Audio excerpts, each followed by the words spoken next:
แจมแจมแจมซื้อแฟบแจมแม่นมีความหมายแฟบแจมผงซักผ้าที่ทันใจแฟบแจมยอดแจมสมัยใหม่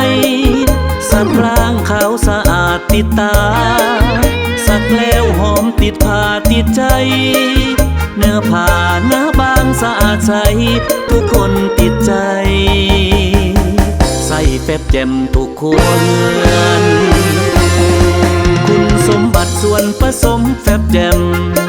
มีหลายอย่างองค์ประกอบที่เทียมทันเนื้อผ้านมหอมทั้งคืนทั้งวันเนื้อผ้าสีผ้าขาวถือไขมันพลังแก้มเข้าประสานซักกลางสะอาดใส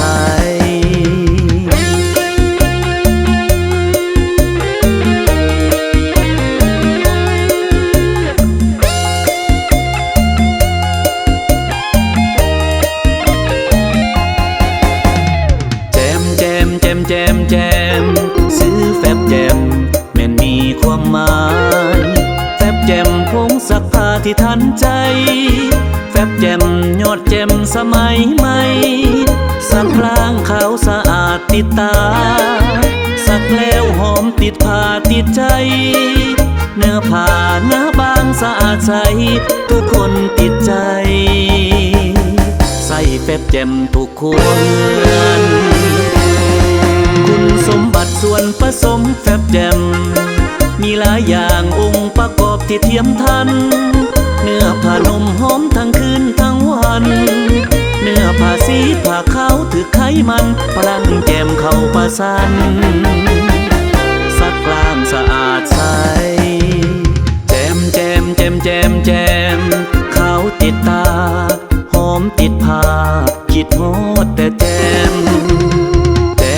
มแจมแจมแจมขาวติดตาหอมติดผ้าคิดฮอดแต่แจมแจมแจมแจมแจมแจมขาวติดตาหอมติดผ้าคิดฮอดแต่แจม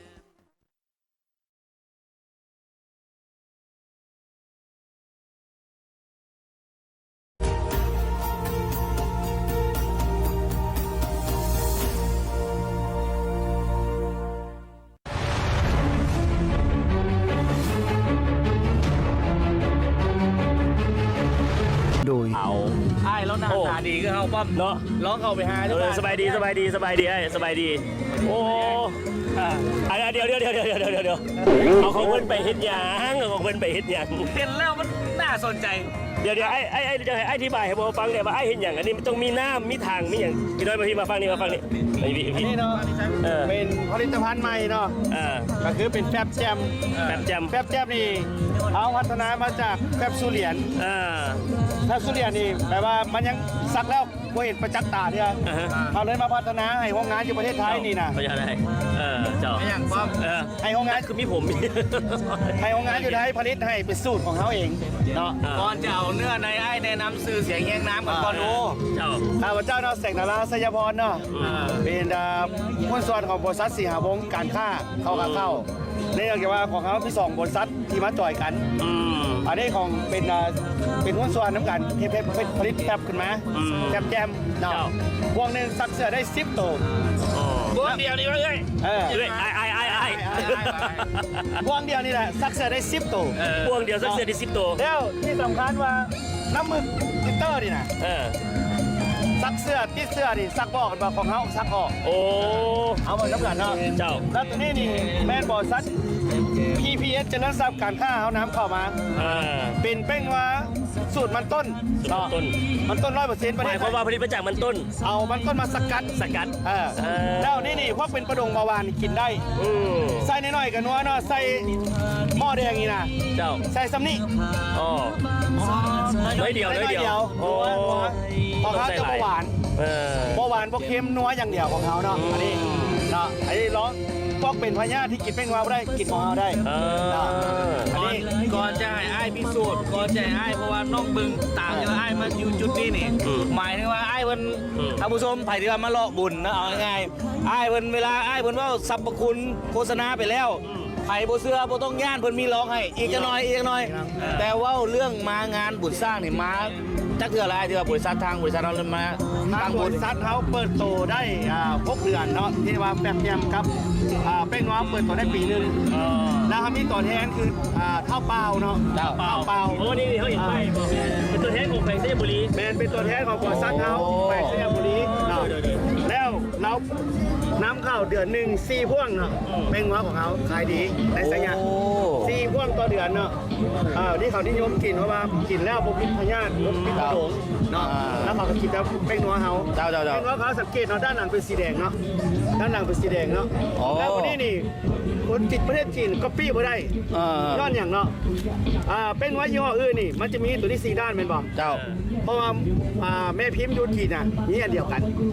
แล้วมันจะก๊อปปี้ง่าย โอ้ แต่ของเขานี่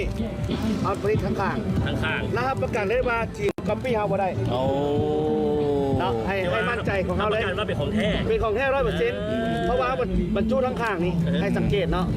อันนี้จะจีนมันจะซื้อโม่ตัวนี้บ่ได้ อันนี้ครับประกันได้เลย เจ้า แต่เป็นหัวหน้าที่ว่าคิดแป้งวาวบ่ได้เลยอ่ะอยากให้มาลองซิมได้ ปะดง พวกเป็นประดงวานพวก วาวาน เนาะแต่โบพิษพยาธิโบพิษพยาธิเนาะ เอาลักไอ้ที่ว่านอกจาก2ผลิตภัณฑ์นี้แล้วมีอย่างแน่ที่ว่าเขามาจำหน่ายอยู่งาน มีแต่2 ตัวนี้ที่จะมา ลักคือ2ตัวนี้ แมนตัวนี้ดั้งมาแฮงกับโมตัวนี้แซงมาแฮงแซงดังโคนี่แม่นตัวนี้นี่เนาะดูเบียงจันทร์ขับก็ใส่แต่ตัวนี้ เจ้าแจม หนึ่งมาสังเกตว่าเสื้อใหม่เขาไปดอกนี่นะ แม่นบ่ เจ้า เขาไม่ต้องไปซักแห้งแล้วเอาแค่เซแล้วมาปั้นไหลเลย โอ้ย อันนี้ ขนาดนั้นเลยว่ะ แมน โอ้ อยาก ไอ้ เห็นกับตาก็เนาะอยากเห็น เจ้า กับตา แม่อะไรยังเห็นยังเห็น เอาตอนนี้แม่บ้านแม่เฮือนมาตอนนี้เปิดลาสตาเลย อันนี้ ทานผู้ชม อันนี้จำลองคราบเปื้อนเนาะโดย เจ้า เบตาดินนี่เป็นคราบที่ฝังลึกที่แท้เนาะซักเงี้ย เจ้า เอามาเบิ่งนะว่าจับซอยเนี่ย เจ้าเห็ดเวียกไหนป๊อปเห็ดเวียกไหน เรียกเรียก เออ บอกเลยเนาะ เจ้าโอ้เอาอีกซี่เลยวันนี้ เอาชื่อเลยชื่อเลย ไม่ไอ้มันแพงเติบได้เสื้อตัวนั้นไอ้ ว่าเป็นยัง มันซี่ออกว่ะไอ้ นี่แหละมาเบิ่งน้ำกัน เดี๋ยวมากันให้ผู้ชมซี่ออกเนาะ ยองอีกบาทนี้เอายอง นี่นะยอดคนนี่นะ ทานผู้ชมวันนี้เสื้อใหม่เด้อทานผู้ชมเด้อ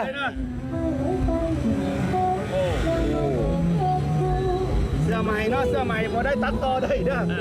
มาดูกันเลยเนาะแบบซี่ที่ยอดพอดีเนาะ โอ้ยยากเลยครับว่ามันเปื่อยขนาดนี้จะซื้อไปเลย มาเบิ่งของเขาเนาะเขาแค่ว่าใส่บวงเดียวเนาะ รวมเดียว เบิ่งปริมาณ1บวงเท่านั้น บวง น้ำนี่สำคัญบ่ไอ้น้ำต้องสำคัญบ่หรือว่า ใส่ตามปกติแหละ ปกติ ให้มันรวมเสื้อบวงเดียวบวงเดียวเนาะมาเบิ่งว่าพลังแก้มเขาจะเป็นได้เนาะ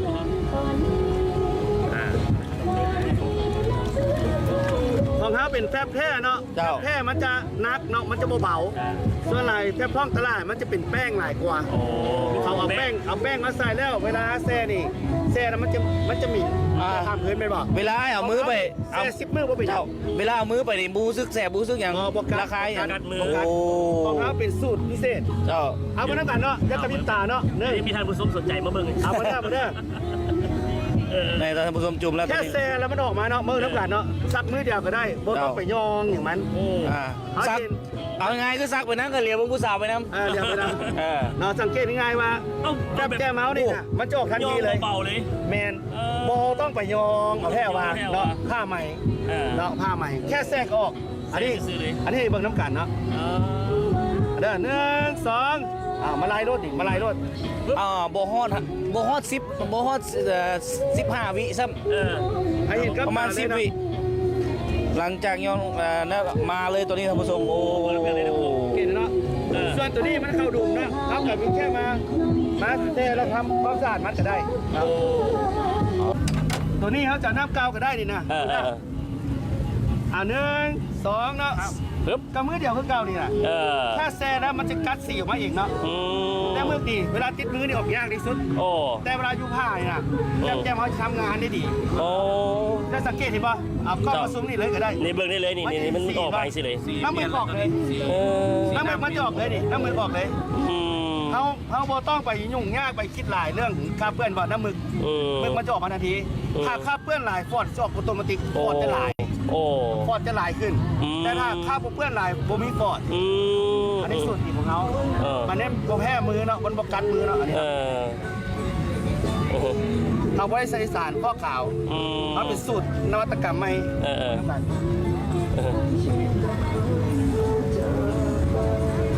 กับมันเป็นจังซี่ข่อยก็สิได้เป็นพ่อบ้านและบาท แม่น เกียมซักมือเลยแหละเจ้า เขาสามารถสักจักรได้บ่ไอ้ ใส่จับได้เลย ใส่จักรได้คือกัน นี่สาธิตเบอร์ นี่ before and after เมื่อกี้จากเสื้อเปื้อนๆนะครับประกาศได้ว่าแจมของเขานี่แจมสมซื่ออยู่ดีเนาะ เบิ่งมือไอ้สังเกตเบิ่งนี่เนาะติดมือนี่จะออกยากแต่ว่าติดเสื้อซักออกสบายเลย ติดมือนี่โมได้ออกเลย จะได้ว่าเขาเอามืออื่นมาใส่ลองได้สัมผัสได้ ได้บ่ได้หมายถึงว่าซักจังซี่ได้ ยองธรรมดา ของเขานี่ถ้าค่าฟังเลือกสำใดนะแซ่โดนสำใดยิ่งมีประสิทธิภาพ โอ้ ของเขาแซ่10 มื้อน้ำบนเอา โอ้ เพราะว่าของเขาบูมีแป้งเลยเป็นแฟบ100%อันนี้ครับประกันได้ในบ้านเขาปลอดภัยนะข้อเสื้อลูกเจ้านี่ดำๆนี่มาแซ่เลยคราบเลือดเขาบอกคราบน้ำลายบอกคราบน้ำมันเครื่อง น้ำมันเครื่องโอ้ น้ำมันเครื่องนี่น้ำใส่สองพวงแล้วแซ่ว่าเรา2 มื้อบนเอาคราบน้ำมันจิบฟูขึ้นมาเลย เป็นคาบขี้ตุ่มเด็กน้อยเขาคิดดื้อเขาไปเล่นขี้ตุ่มออก ถ้าคราบขี้ตุ่มดีนะอย่าให้แซ่ เนาะ แล้วคราบเก่าๆก็ได้เอาเพื่อประจักษ์ตาเขามาใส่เสื้อด้วยไหมลองเสื้อใหม่ก็ดีนี่เป็นเสื้อของไอ้เองเลยเอาเป็นสิดิลูกเจ้าเพื่อนเขาไปบ่ดีนะ ว้า เพื่อนน้ำกันเนาะเอาหน้าใหม่ๆได้ไหมเพื่อรอทหารนะท่านผู้ชมอันนี้ก็คือเป็นผลิตภัณฑ์ของคนลาวก็ว่าได้ปัจจุบันนี้ลาวเขานี่เจ้าไปจ้างโรงงานอยู่ประเทศไทยเป็นผู้ผลิตแถวอันนี้นี่ยูไทยนี่เขาก็ให้ขายเขาให้ขายแต่อยู่ลาว เป็นลิขสิทธิ์ของเขา เป็นลิขสิทธิ์ของเขาเทียบนี่เส้นเดียวกันยูไทยเขาก็ให้ขายเขาขายจากประเทศเขาเขาอยากให้บ้านแล้วดีๆให้คนลาวได้ใส่ก่อนพอผ่านมานี่อันไหนกระไทยขายก่อนเอาเลยต่อเอามาเด้อเขาใส่บวงเดียวบวงหนึ่งเอาใส่หลายวันวะเอาอีกก็ได้ทำอีกก็ได้เมื่อกี้นี่ยองแล้วบัดนี้มันบริยองได้พอมันมือเดียวบัดนี้วิธีเซตออกกันนั่นเลยเซตออกง่ายได้คาบเพื่อนคาบฟังเลือกนี่มอบให้เขาเลยแจมเขาจัดได้ทุกอย่างแจมเนื้อทางผู้ชมแจมเนาะแจมแล้วเขาแม่ไม่ได้สีบ้าเด้อสังเกตเบิ้งแขนเสียไอ้เป็นคล้ายๆคือแบบเครื่องเพื่อนน้ำมันเครื่องอย่างประมาณมาน้องให้ไหนมาเอามาเด้อใส่เลยโอ้แค่ดูเบาๆบอกแล้วเนาะเขาโบต้องเหมือนย่องของแท้มาเบิ่งจากความเปื้อนน้องคืนว่าสิไส้กาโบได้เสื้อตัวนี้กลับมาคือเก่าเลยท่านผู้ชมตัวนี้และน้ำแฟบยังอยู่เกือบเป็นครึ่งยังบุบเบิ้ลโอ้รับประกันได้แจมเขาจัดการได้เนาะเห็นจำกัดเลยท่านผู้ชมที่ว่าบ่ได้มีการตัดต่อบ่ได้มีสตันบ่ได้มีการแสดงแค้นอย่างเลยเห็นให้เบิ้งสดๆเลยถือว่าต่อข่าวเวียกไอ้ประเทศให้เบิ้งเลยเห็นน้ำกันเลยโลดสรุปท่านผู้ชมท่านไหนที่ว่าอยากได้ผลิตภัณฑ์ที่ว่าได้มาตรฐานคุณภาพนอนและไอ้บนพิสูจน์ได้เห็นเลยท่านผู้ชมเนาะนั่นก็คือแฟมแจ่มนี่เจ้าอย่าลืมก็แล้วกันอีกอันนึงก็คือแป้งนัวโอซาสุรสเนาะปัจจุบันนี้มีสาขามีตัวแทนจำหน่ายอยู่แขวงไหนทั่วประเทศเลยทั่วประเทศแล้วของฮามีทั่วประเทศแล้วเจ้าจะว่าอยู่แขวงไหนก็สามารถหาซื้อได้ท่านผู้ชมในนามที่ว่าเป็นเจ้าของบริษัทเลยเนาะเอาง่ายๆความมั่นใจเจ้าของบริษัทมาขายเองมาโฆษณาเองเลยเซิร์เลยมีอย่างอยากจะบอกกับลูกค้าแม่เงินแม่บ้านต่างๆเซิร์อันนี้ถ้าสมมติว่าแม่บ้านเนาะบ่สะดวกไปตลาดเนาะสามารถสั่งซื้อได้โดยการโทรหา2990 เนาะถ้าเราไปส่งฮอดบ้านส่งประเทศด้วยกันนะต้องว่าสยามบุรีมาฮอดสยามบุรีต้องว่าสยามบุรีบ่ได้บ่ให้ว่าเป็นเสียงนี่ว่าเป็นเสียงสยามบุรีได้บ่น้องได้นะคันบ่เวียงจันทร์กับคนเวียงจันทร์เว้ากันเองก็ต้องเว้าสยามบุรีบ่ได้บ่ให้ว่าเป็นบ่สยามบุรีต้องเว้าสยามบุรีคันคนเวียงจันทร์ก็เวียงจันทร์มันก็คือว่าตัวสยามบุรีนี่ฮอดแต่ว่าเว้าสยามบุรีแม่เลยก็เอาคนสยามบุรีมาเว้ามาจังแม่นอย่าลืมแล้วกันนะอย่าลืมก็แล้วกันขอบใจจ้าขอบใจอะไรจ้า ามารถติดต่อสอบถามได้เบอร์โทรขึ้นหน้าจอปัจจุบันนะท่านผู้ชมเนาะครับนี่เลย ติดต่อได้เลยเนาะ ดีๆท่านผู้ชมเนาะสามารถถามกันได้เนาะคือว่าส่งเสริมกันผลิตภัณฑ์ของคนเราเนาะและเป็นผลิตภัณฑ์ที่ว่าได้คุณภาพไอซียูฮอตจากมือนี่ เขาจะอยู่จนเลิกงานไปเลยวันที่28วันที่28คนตอนภาพเป็นยังไงที่ประชาชนมาเห็น ก็ตอบภาพดีเพื่อใครไปไส้กับเขาตอบยกโป้งแอร์เลยคำว่าสุดยอด เจ้า ข้าพี่ว่าลูกของเราเสื้อขาวเลยนะเป็นปีละซักบอกยางกล้วย อย่างกล้วย ของเขามาซักออก โอ้ ตอบโจทย์ได้หลาย โอ้ อันนี้เขาก็ดีใจเนาะ เจ้า แต่ก็อยากให้ผู้ที่ยังไม่ได้สมไส้ถ้าท่านบ่ลองแล้วท่านกับบ่ฮู้ว่าของดีราคาที่มันมีจริงเนาะเจ้า เอาก็ได้พูดเจ้าโดยซอยเป็นผลิตภัณฑ์เนาะก็ฝากไว้ทั้ง2ผลิตภัณฑ์เลยเนาะว่าจะเป็นทางแป้งนัวอะไรกันรวมไปถึงทั้งสบู่ฝุ่นบ้านเขาสบู่ฝุ่นลืมเบ้ากันแป๊บทั้ง2ยี่ห้อนี่นะผู้ชมเนาะฝากไว้เต็มอีกแล้วกันเนาะ เอาละท่านผู้ชมเนาะขอบใจไอ้คนนะ เฮ้ยเอาของเพื่อนไปเอาไว้ขายลูกค้าเป็นไรขอบใจไรในกรมมุ่งให้พวกเขาได้ร่วมกันเนาะเจ้าขอบใจ ไปต่อไป ไป คักเรื่องถามไอ้สมมุติเสื้อสีนี่ก็บ่เป็นอย่างที่ บ่กัดกัน บ่เป็นอย่างบ่เกี่ยว บ่เป็นหยัง ยังของแกอยู่ เลยขอบใจไรขอบใจ